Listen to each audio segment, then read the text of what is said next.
உங்களுக்கு நிம்மதி உண்டாகுவதாக. தேவனுடைய இரக்கங்கள் அதிகமாவதாக. தேவன் என்ன சொல்றாங்கன்னா, கர்த்தர் உங்களுக்காக யுத்தம் பண்ணுவார், நீங்கள் சும்மா இருப்பீர்கள் அப்படின்றாங்க. தொடர்ந்து ஒன்று உங்கள் மனசை வேதனைக்குள்ளாக கொண்டு போகுது இல்லை, என்னன்னு தெரில. தொடர்ந்து உங்கள் மனசில் ஒரு பெரிய வேதனை, இது செய்ய முடியாது, இது எனக்கு வெற்றி கிடைக்காதுன்னு நினச்சி கவலைப்படுறீங்க. அதற்கு என்ன பண்ணுறதுன்னு நினைக்கிறீங்க. தேவன் சொல்கிறாங்க, நீங்கள் சும்மா இருங்க, நான் உங்களுக்காக போராடி வெற்றியை தருவேன், நான் போராடுவேன், நான் வெற்றியை கொண்டு வந்துடுவேன், நீங்கள் சும்மா இருந்தால் போதும் அப்படின்றாங்க. எங்க வீட்டுக்கு ஒரு படைத்தளபதிங்க நம்ம தேவன்.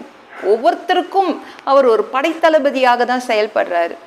ஏன்னா கர்த்தர் உங்களுக்காக யுத்தம் பண்ணுவார். ஒவ்வொருத்தருக்கும் ஒவ்வொரு விதமான போராட்டங்கள் இருக்குதுல்ல, ஒவ்வொருத்தருக்கும் ஒவ்வொரு வித போராட்டங்கள், ஒவ்வொருத்தருக்கும் ஒவ்வொரு வித போர் இருக்கு. தேவன் சேனாதிபதியாய் உங்களுக்காக முன்னிற்கிறார், ஒவ்வொருத்தருக்காகவும் சேனாதிபதியாய் முன்னிற்கிறார். நீங்கள் ஒன்றும் கவலைப்பட வேண்டாம், அவர் செய்தருவார், நீங்கள் சும்மா இருந்தால் போதும். ஓகேங்களா? அவர் ஒவ்வொருத்தருக்காகவும் செயல்படுறார். போராட்டம், உங்கள் போராட்டம் முடிவுக்கு கொண்டு வரார், வெற்றியை கொடுக்குறாரு. ஓகேங்களாங்க? நீங்கள் சும்மா இருந்தால் போதும். எனக்காக இதை யாராவது செய்து தருவாங்களா? எனக்கு இவ்வளோ பணம் தேவைப்படுது, என்னால் சம்பாதிக்கிறது ரொம்ப கஷ்டம்னு நினைக்கிறேன், இது என்ன பண்ணுறது? தேவன் போராடுவார், அவர் உங்களுக்கு ஆசீர்வாதத்தை கொடுப்பார்.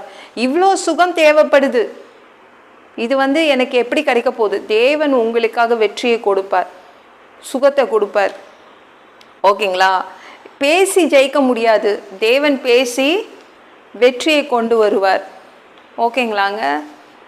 இவங்க மனசுக்குள்ளே என்னால் இடம் பிடிக்க முடியாது, தேவனால் அது நினச்சானா ஒரே நிமிஷம் தான் தேவன் மனித தயவை கட்டளையிடுவார். ஓகேங்களாங்க? தேவன் என்ன சொல்கிறாரு? நீங்கள் சும்மா இருந்தால் போதும், நான் பார்த்துக்கிறேன், நான் போராடுறேன், உங்களுக்காக சேனாதிபதியாய் நிற்கிறார். நம்ம ஒரு சாதாரண ஆள், நமக்காக அவர் யுத்தம் பண்ணுறேன்றாங்க. எவ்வளோ சூப்பர் இல்லை? நம்ம என்ன ஏதாவது நாட்டு ராஜாவாங்க? எந்த நாட்டு ராஜாவும் கிடையாது, ஒரு சாதாரண ஆளுங்க. நமக்காக அவர் சேனாதிபதியாய் நிற்கிறேன்றாரு, உங்களுக்கு வெற்றியை கொடுப்பேன்றார். அப்போ நீங்கள் யாருன்னு உணர்ந்துக்கோங்க, நம்ம யாருன்னு உணர்ந்துக்கோங்க. இயேசுவை வணங்குகிற பிள்ளைகளுக்கு சேனாதிபதியாய் தேவாதி தேவனே நிற்கிறாருங்க. அப்போ வெற்றி தானே, வெற்றியே தான். ஓகேங்களாங்க? கவலைப்படாதீங்க. நம்ம சவுல் ராஜாவும் அப்படி தான் நினச்சாங்க, என்னால் போராட முடியாது, ஏன்னா முன்னாடி நிற்கிறது ஒரு மனித பிறவி வந்திருந்தா பரவாயில்ல, நான் போராடுவேன். முன்னாடி நிற்கிறது ராட்சத பிறவி, இந்த ராட்சத பிறவியோடலாம் நான் போராட முடியாது. அவன் கண்கள் வேற எங்கேயோ சுத்திச்சு, அவங்க நாட்டில் வேற யாராவது அந்த ராட்சதன் கிட்ட சண்டை போடுவாங்களா? யாருமே அந்த ராட்சத பிறவியோடு சண்டை போட விரும்பலை. அப்போ தேவன் யாரை அனுப்புனாரு? தாவீதை அனுப்புனாரு. தாவீது ராட்சதனுக்கு ராட்சதனாக செயல்பட்டான். ஏன்னா பரிசுத்த ஆவியானவர் இருந்தால் அந்த பலன் ராட்சத பலன் தான். உங்ககிட்ட பரிசுத்த ஆவி உங்களுக்கு கிடைக்கலன்னா உங்கள் பாஸ்டர்கிட்ட சொல்லி ப்ரேயர் பண்ணுங்க. ஓகேங்களா? அவங்க நடத்துகிற மீட்டிங்கு போய் பரிசுத்த ஆவியை பெற்றுக்கோங்க, இல்லைனா வீட்லேயே உட்காந்து ஜெபம் பண்ணி வாங்குங்க ஏசப்பா கிட்ட. பரிசுத்த ஆவி ஒருத்தர்கிட்ட இருக்கும்போது அவங்களுக்கு ராட்சத பலன் வருது. தாவீது பார்த்தீங்களா, ராட்சதனுக்கு ராட்சதனாக செயல்பட்டான், அவனை தோற்கடித்தான், அவன் தலையை வெட்டித்து சாச்சான். சவுலுக்கு சந்தோஷமா இருந்துச்சு.